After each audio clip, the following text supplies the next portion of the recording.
it would be nice to get a definition of what the Jewish world is. Which geographical regions were encompassed by this imaginary realm, and when did they come into existence?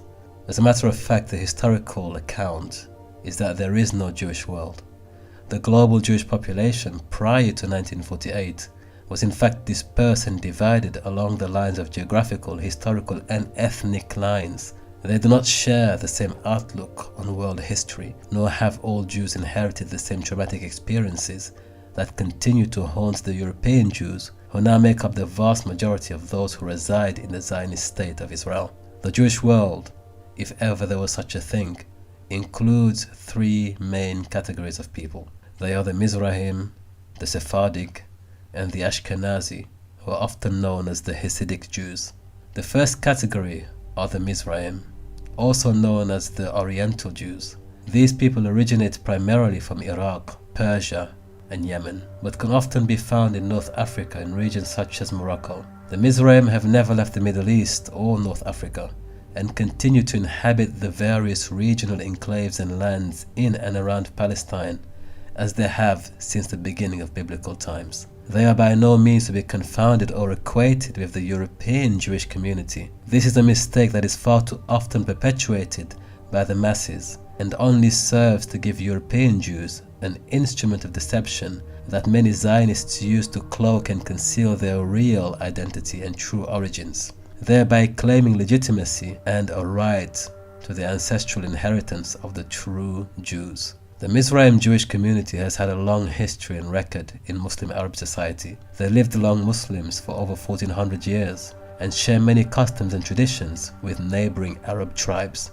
The Habbani Jews of Yemen, for example, are nearly indistinguishable from the Yemeni Muslims in their attire, language and customs. This close proximity to Arab Muslim society is further strengthened by the fact that Mizrahim women are permitted to marry into Arab Muslim families, and that this practice is possible and acceptable according to the guidelines in the Quran itself. Ironically, it was only after they were invited into the Zionist states in 1948 that the Mizrahim Jews faced severe discrimination and marginalization, not from the Arabs, but from their European Hasidic Jewish counterparts, who looked down on the Middle Eastern Jews as inferior. The same treatment was directed towards the Ethiopian Jewish community, known as Beta Israel. These people also arrived in Israel in 1948 and continued to be mistreated and subjected to racial abuse by their European Jewish neighbors. We must now stress the fact that the experience and outlook of the indigenous Jews, whose ancestral line has been unbroken and uninterrupted since biblical times, is naturally very different to that of the European Jewish community, whose history is fraught with violence and trauma, which was inflicted upon them by their Christian neighbors in Poland, Ukraine, Russia, Britain, France, Italy, Spain and Portugal. A traumatic collective experience that the Jewish European community carries to this very day and wishes to superimpose upon others in order to pass it off as a Jewish global trauma induced by none other than the Arabs and Muslims.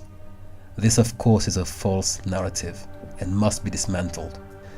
The second category of Jews are the Sephardic Jews, who lived alongside the Muslims in the Iberian Peninsula, this being Spain and Portugal, under the reign and protection of successive Muslim dynasties from the days of the Umayyads to the Al-Murabitun and Al-Muwahhidun, as well as the Nasrids. This community sits in between a European experience and a Middle Eastern reality.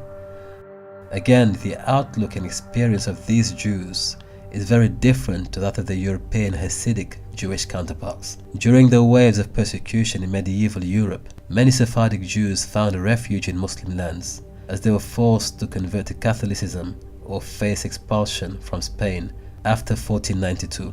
Sultan Bayezid II sent Kemal Reis to save the Sephardic Jews of Spain in 1492 by granting them permission to settle in the Ottoman Empire.